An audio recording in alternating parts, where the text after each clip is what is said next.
Welcome to another episode of Code for Thought. Hello everybody, welcome to the show. Make It Sing is today's episode about music and software, and I have three very exciting guests in here who are now going to introduce themselves. Maybe we can start with you, Emily. My name's Emily Howard and I'm a composer. I'm based at the Royal Northern College of Music. I'm the director of PRiSM. It's a centre there for it's the R&M Centre for Practice and Research in Science and Music. Chris, could you introduce yourself? I'm Chris Melen, and I'm PRiSM's research software engineer. I have to get that in the right order. Oh, I do struggle with it.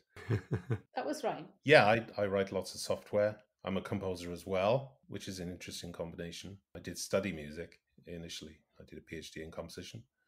Then I worked for 10 years in basically in industry, but came back to work on a project called the John Cage Concert Project, which was an investigation of John Cage's concert for piano and orchestra from 1958.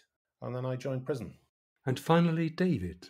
Yeah, thanks, Peter. I'm Dave Roure. I'm one of the co-founders of PRiSM. I'm the technical director of PRiSM, and I'm based in Oxford, also at the Alan Turing Institute, which I think, as people will know, is the UK National Institute for Data Science and AI. I'm a Turing Fellow, and my project there is focused on AI and music. Well, AI and music, that's something we're going to talk about in more detail. Software and music are certainly no strangers, although they haven't been for quite some time. And we have electronic music, we have music editing software. But maybe the listeners would like to know how it fits in with research, and how does the Royal Northern College of Music and your work, David, in Oxford, fit into all of this with music and software? I'll respond to that, Peter, and then I think maybe Chris could comment about music and software as well and algorithmic composition. But just to set the big picture, obviously sound has been generated by computers since the really early days of electronic computers, since the 1950s. And now, of course, fast forward to today, studios are digital, but the software is used right through that production chain, from composing and performing the music through to mixing and distribution and consumption, and then collecting data from what we play. So software is right through the piece. Hardware is also now really good at digital audio. So this has democratized the whole access to digital music creation and consumption. So software is absolutely part of this. Every aspect of that leads to research. And I should say, one of the great things about working in music, and I'm an interdisciplinary researcher, is that it just touches on so many disciplines, because it is music and it's maths and it's physics and it's electronics and it's signal processing and it's social science and it's humanities. It's the whole piece. So it's a really, really exciting area for me. I wonder if Chris wanted to comment on the use of software in actually creating music. Well, I've been doing that myself since I finished my PhD. Well, the last year of my PhD, I studied to use software from IRCAM, Open Music, which maybe some of your listeners have heard of, which is computer-assisted composition software. I had to pay for it then. These days it's free. It was very expensive. So I've been using that. That was actually written in Lisp. I saw it as a kind of extension, particularly using Lisp. Lisp is a very dynamic language, and I find it quite similar to writing music. Writing code is, to me, quite a similar experience. I don't use any of the kind of bondage and discipline languages, as they're called, the C++ of this world, and Java. So I don't use those. I'm mostly Lisp, JavaScript, Python. So I'm writing in a way that is very dynamic and very kind of almost like improvisation. It's something I've done ever since. I tried to find a job doing that, but I failed, which is why I ended up in industry. I don't know where I saw this, that the computer is the particle accelerator of the humanities. And I think that's a particularly nice way of encapsulating it. Well, thanks to Chris and Dave from my perspective, I come from a background in mathematics and computer science, an undergraduate degree, and also studying music. So for me, software and music have always come together, but in quite an unusual manner. I'd say that perhaps my route into thinking about software and thinking is more theoretical often, in thinking about algorithm design and thinking about applying algorithm design to acoustic pieces of music and the methods behind that. I think what happened was that maybe about 3 or 4 years ago, I was speaking with the founders of PRiSM. So that's David de Roure and also Marcus de Sotoy, mathematician Marcus de Sotoy. We applied for a grant, Research England, expanding, it's E3, Expanding Excellence in England, Research England grant, to expand PRiSM at the RNCM. And one of the key things about this was we wanted to appoint a research software engineer, and we appointed Chris Melen. And this is the first research software engineer position in a UK conservatoire. I mean, I don't know the complete stats everywhere, but I think, and it's a really important place to be and very exciting. To give some examples, this year, so undergraduate composers and postgraduate composers working closely with Chris, developing their pieces in collaboration. These students have gained so much from this dialogue about their work and sending ideas across, sending audio files across, receiving different information back. It's kind of a very exciting time for the Royal Northern College of Music and also for PRiSM. One thing that came up that I would like to follow up on was democratization. And I wonder if you could actually indulge us a little bit by what you mean by that. How does that software and music combination democratize? Well, what does it actually democratize? What do you mean by that? Maybe, David, you started the phrase for the first time, so maybe I'll pick you as a victim. For a long time, access to studio quality recording has required access to a physical, back in the analog days, a physical studio, and the equipment was expensive. And to get high-end quality, you'd pay a lot of money for that studio time, and obviously expertise that's involved with it as well. One of the things that's changed, and obviously there's still a lot of value in going to a studio, one of the things that's changed is that you can create music to that quality in your bedroom, in your house, in your home studio, in your shed. We're at the point now where the computers we're using, the laptops we're using, are absolutely capable of really high quality work. It's really that greater accessibility of the music technology and all the software tools that have come with it. It's a really rich set of tools, obviously depending on the kind of music you want to create, that's available. It's easier to enter this world. I wouldn't want to suggest that you shouldn't go to studios as well, particularly for the expertise in the production process. I mean, it is the case that in general, software development over the last 20 years, maybe 30, has become democratized through the internet. I mean, software is now much more readily available to everybody. From the point of view of the kind of thing that we're doing a lot of machine learning stuff. And certainly even 10 years ago, that was something that was pretty much exclusive. But over the last 10 years, you've seen an explosion of interest and availability of machine learning. AI tools. It's really exploded. And the thing is that really, anybody can do it, but there are some obstacles as well, because if you want to do it properly, you have to have access to a certain type of kit. You need GPUs. I mean, democratization, whether the quality of there's just so much stuff out there, and then it becomes harder to filter through that, doesn't it?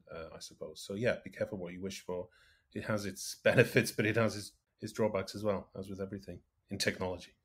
What would you say, Emily? I think it's really difficult. I don't know, when we say democratizing, if we're using AI and we're using the internet, and 70% of what is on the internet is Chopin, what are we doing? That's a problem. Maybe that's more of an ethical problem. Are we saying that then if we're creating huge data sets and just trawling mindlessly, then actually we're creating a canon, or we're even magnifying a canon to some extent of what is already out there. And I just wonder whether we just have to be careful about that, I think. We're not the only kind of group that's working on contemporary music, obviously, and technology. They have gone hand in hand for a long time, but we're certainly using certain software, neural synthesis, contemporary music, or quote unquote contemporary classical music. Yeah, as Emily says, if everything is just Chopin and Beethoven, not that there's anything wrong with Chopin and Beethoven, very good composers.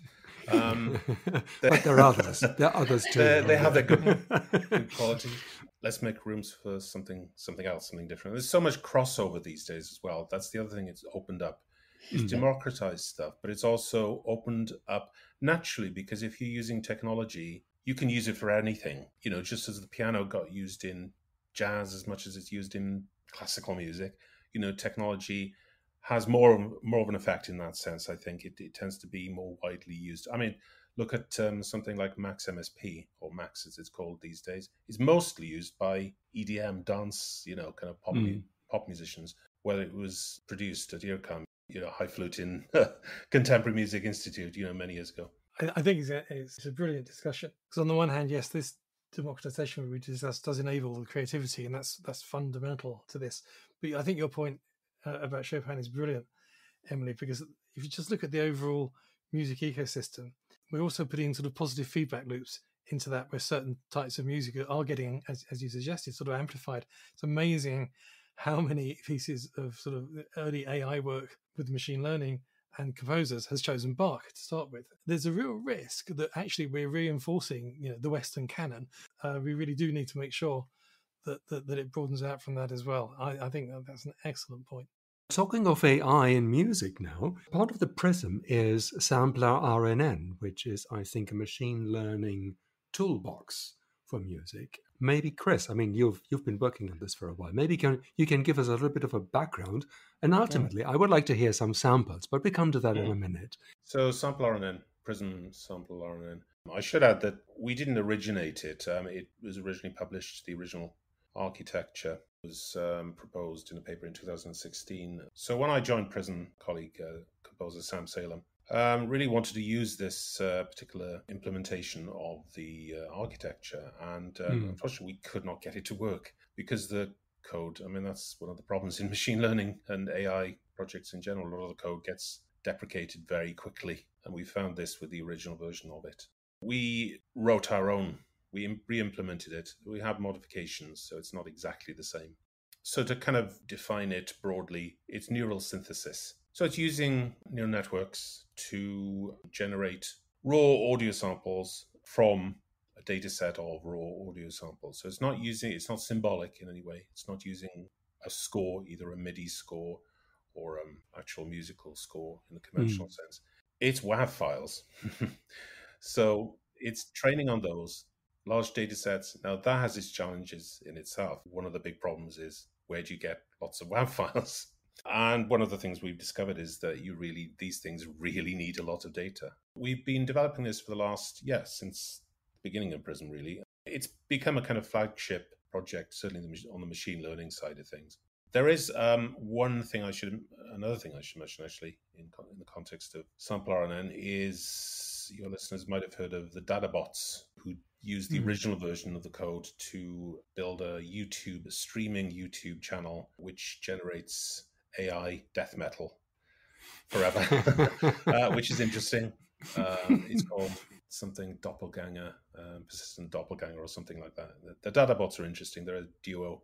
It's research. My particular interest in it is research and developing it, because one of the things that a lot of music AI software finds difficult is modeling long-range structures, large-scale kind of forms, like musical segments or sort of parts of Yeah, you do get that. Perhaps we'll discover that in a few moments when we play an excerpt. Produces quite impressive results, but long-range kind of structures are what I'm really interested in. But perhaps, yes, we could play an excerpt if you like. We trained it on the 32 Beethoven piano sonatas a while back. A couple months ago. We did that because it's science again, isn't it? The original paper that introduced SampleRNN did this. So I wanted to repeat it. Weirdly, some of it sounds like Stockhausen, but I don't know. Oh, well, you get that. I'd like to hear that. I'd like to hear that. Not that I don't want to upset Stockhausen Verlag, but there you go. Yeah. But it's public. The original audio file is public domain.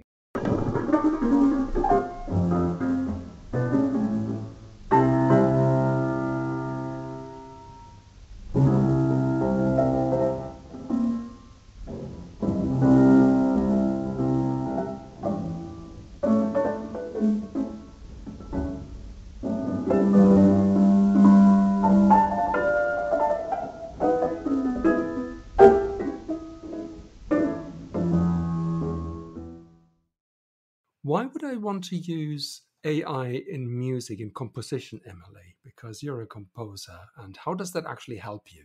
I'll speak about my process because I imagine and I know it's extremely different for different types of composers. So for me, coming to this for the first time, I was very excited to be observing this software growing all year. At times, Chris would bring it along and there'd be little tests of something happening. I had a commission for the Young Piatti String Quartet, amazing string quartet, and I was to write them a piece around about 10 to 15 minutes of acoustic music. And the idea was that I wanted to find a way to bring in using this AI software in the compositional process. Of course, we were heavily hampered by lockdown and all manner of things last year, but I did manage. The Piattis did visit the Royal Northern College of Music in Manchester in September, and I had spent the summer writing sketches. So what I've done is I've written string quartets before. I've got a couple of them. One's called Afferents, another one's called Four Musical Proofs and a Conjecture. And I selected a couple of moments that I really love from my earlier works. And I took a piece from that, Conjecture. You could hear it, maybe we could even hear a bit of that at some point, Conjecture. Yes, yeah. What I wanted to do is I wanted to feed in these moments into the data set, or have them recorded by the Piattis alongside some new materials. Usually when I make something, I suppose I'm making it for a performance rather than it being a sort of making it so that it can be recorded so that it can then be used as a data set. And that was just a really interesting process because I suppose it changed the type of materials I made. I made 3 different types of materials, very repetitive, kind of loopy and very obsessive materials. Sort of, I'm deeply interested in making scores that are like making algorithmic processes that expand and contract in as many different musical parameters that I can think of. So that's what these pieces did, in very irregular ways. So I spoke with Chris regularly. Chris was trying to work out ways to chunk this material because there wasn't necessarily a lot of it. I think there might have been an hour. And at some point I wanted just the material we used. So the last year, we started working together, Emily and myself, last September, I think it was last September, October. It was around that time that, our collaborative work with SampleRNN started, and also started working with some students as well. So I developed a workflow, well, just to kind of fill in some of the details. So what you give SampleRNN, as a data set, you have your original audio, which may be in the form of a file. So it processes batches of these files. So it's not processing the entire thing in one go. So it's slicing it up into small chunks. So you have a lot of these, several thousand, hopefully. But we didn't have that many in that case. And so that was part of the learning process of learning basically that we need a lot of data. Chris trained things and they did or didn't work. And then I would feed back and then he would tweak. I asked him, because I think the piece was actually meant to be about 12 minutes, and I asked him to produce a track of about 12 minutes rather than a sort of 30-second chunk, because I just wanted to hear the overall form. The ones I liked best sort of were incredibly extreme. I'm just going to read something from the score. It alternated between this. It's a constant, unfocused sound, sometimes strained, sometimes thick and fuzzy, sometimes grainy, always shifting subtly and unpredictably in texture. Each player should execute frequent bow changes, incorporating occasional, almost imperceptible glitch sounds alongside sudden and wild changes in vibrato, speed, and frequency. Just for my piece, I wasn't incorporating, in this instance, the audio within the work. I was taking it as it was kind of a catalyst for my imagination. I wrote that as what the string players are going to have to do, because I believe strongly that they commit. But then what happened was it went from this sort of very imperceptible thing into these just abruptly it sort of lurches into this crazy fast stuff that you could never notate should you wish to, or at least, it's just impossible. So that what I like about this is that actually the SampleRNN, not only did it influence the sound of this piece, but it also completely influenced the structure of it as well. Well, we can hear a bit of this now.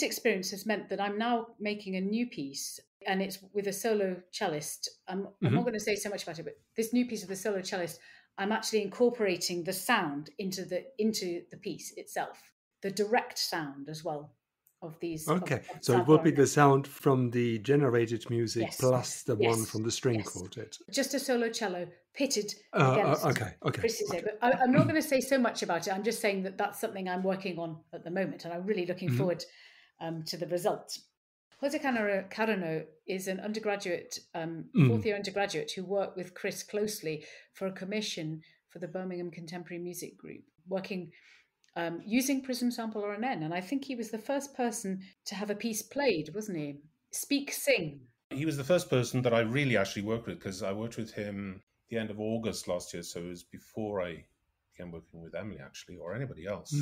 Jose was the first student to work that I worked with. I mean, he's very young, so he's a very good composer for somebody so young, writing amazing music.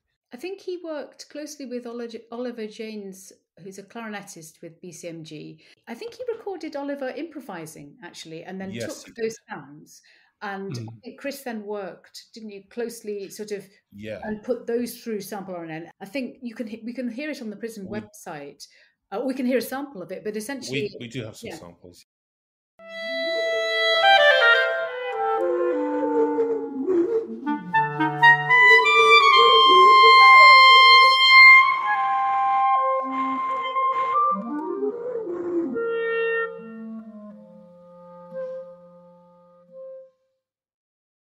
Working with Jose was, I mean, it was a delight for us. First of all, he's, as I say, a very talented composer. Could I say something about our doctoral students? So some examples. Yeah, sure. We've got Robert Laidlow. He's worked with PRiSM for a couple of years, and his PhD is absolutely focused on using AI in the creative process in a number of ways. He's in association with the BBC Philharmonic.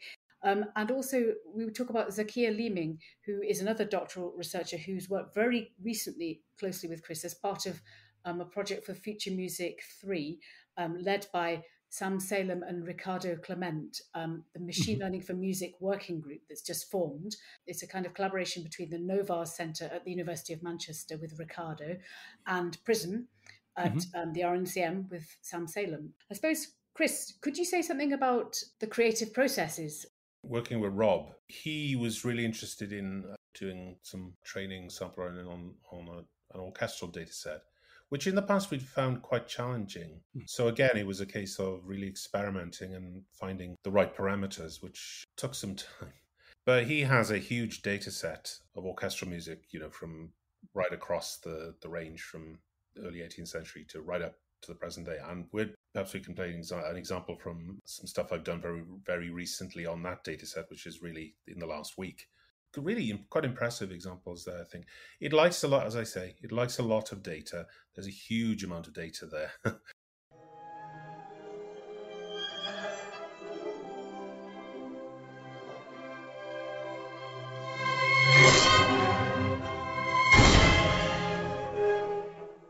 I did actually write some new code for that as well. I did a little trick called weight normalization, which your listeners might like to investigate. I won't go into the gory details of that. But it helps. It seems to help in pushing we have all these metrics that we have to measure. I would like to turn to David and maybe a music retrieval, because I think that's another use case for AI and machine learning in music and software. Can you talk us through that a little bit? One of the reasons I think that music is a fantastic example of very many things is that the research community around music information retrieval, you might call it digital musicology or computational musicology, it's analysis of musical content by computer. It's a really vibrant research community. It comes together annually in an event called the Music Information Retrieval Evaluation Exchange. So listeners may be familiar with TREC. It's in information retrieval. It's a bit like that. So people come along with their algorithms, extracting features from the music. AI and machine learning is really, has over a number of years come in as the methods used in that. My own background in this, what's called in the trade, melodic pitch contours, or alternatively, query by humming. And then I worked on structural analysis of music and actually sort of long-range dependencies of music, because AI isn't so good despite all these resources, it isn't so good at remembering what it's done. It's quite good at generating short sections of music, and not so good at the longer pieces that the humans do. So for me, structural analysis was a technique I used in digital musicology, which I'm now using again to, for example, take a piece of music and work out whether that might have been composed by the human or by the AI. It's an interesting example. It's a compelling example. It's something that we engage with in PRiSM. Rob Laidlow and Marcos de Soto have done events, sort of fantastic events, where the audience is trying to figure out which bits of the bark are real bark and which bits are fake bark. But I want to add to that, we are not trying to replace humans by machines. What we're much more interested in is a co-creative process. The human and the AI are creating together, and it's sometimes it's the disruptive effects of the AI that are influencing the music. Yeah. Rob Laidlow did a great piece with the BBC Philharmonic called Three Indistachios, a word invented by AI. One of the things we do with AI, having trained it, is prompt it, and it generates a bit of music back. So he trained the AI himself, and he used that as a prompt to the human to generate a piece of music and play it back to the AI, and so on. So this is the sort of co-creative process that we've been exploring. Which brings me to the future, actually, of music, which in fact is also a conference, or in fact a workshop that you've been running, as you said, quite recently, despite COVID-19. I guess it was probably online, but this time it was all about AI and machine learning. So can you tell us a little bit more about that? I could certainly send you to the website as well. It's on PRiSM, and it's on our PRiSM RNCM events, and it's called Future Music 3. As you might guess, it's our third one. This one was exploring our love of cross-disciplinary collaboration, and there was machine learning involved. There was a wonderful event to begin with called Unsupervised, and this was the inaugural event for the newly formed Machine Learning for Music Working Group, ML4M. So this is a group that has been set up specifically this year, I think, by Sam Salem, who's a PRiSM lecturer in composition, with Ricardo Clement, who's Professor of Interactive Music Composition and Director of Novas at the University of Manchester. And they have worked together all year, working with, I think, 8 largely doctoral students from both institutions, exploring machine learning in many ways. One of the resources was the wonderful Chris. And Chris absolutely worked with anyone who wanted to work with PRiSM SampleRNN as they created their works. And I think, Chris, am I right in thinking that 5 of them worked with you? Is that right? It was 5. Yeah. What I thought was so stunning about this concert was the sheer variety in how distinct each of the 8 pieces were. And they had a fabulous discussion as well. So I do suggest people go and hear that. So what's new in music, or what's going to be the future then? So what's going to be Future of Music number 4? Future Music 4, that will be giving the game away. Okay, so we're not going to spill the beans. We're not going to give away the crown jewels. Maybe just possibly tell you that. Given that this is a research software engineer focus, perhaps I can talk very briefly and very generally. I won't go. I think so. It comes back to what Dave touched on. I think I talked about it as well. We're modeling things, but as Dave said quite correctly, we're not modeling things in order to enable the machine to learn how to write music to replace human beings.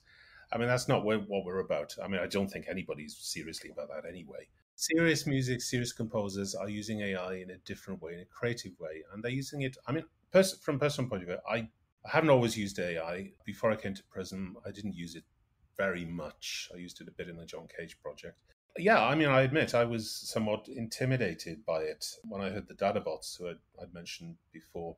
I mean, one of the things that you often find is that what it spits out, what these models spit out, they're kind of glitchy, they're kind of all over the place. They often don't work at all. But when they do the work, it's really kind of amazing. For me, I listen to everything. I listen to everything that it creates. But I'm really surprised by how composers that I've been working with, they really like stuff that I think is, a dud. That it's really not about producing a perfect replica. Using this stuff in a creative way, in a disruptive way, it kind of is in that tradition. It's not a nihilistic thing. Yeah. I mean, there is an impression, I think, that a lot of people get outside of this area, that machine learning in music, AI in music is nihilistic, but it's not.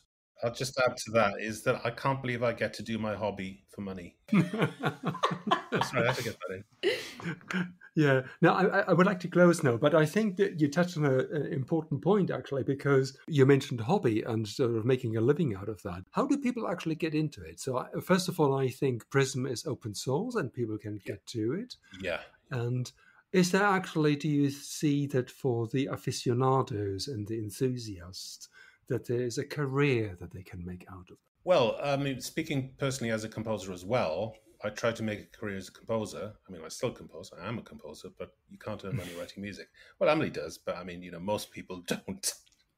So I got into it as a kind of, I started writing music software through using it. So I suppose most people who wanted to get into it would probably be into it in some sense already. So they'd already be using some of this stuff.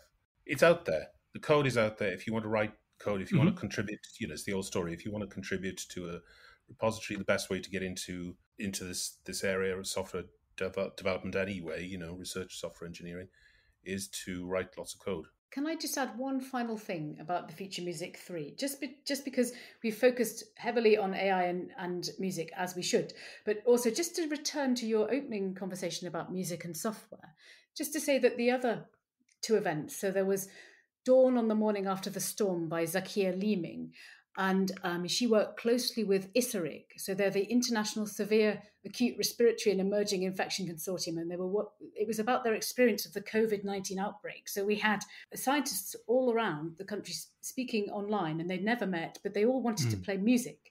And so Zakia is using software to put all of that together on Zoom, and that's been a very important thing, certainly this year, music and software. And she's created a wonderful track involving all of them playing and then dealing with the sort of differences in pitch and the latency and all types of things. So I think that is another use of software.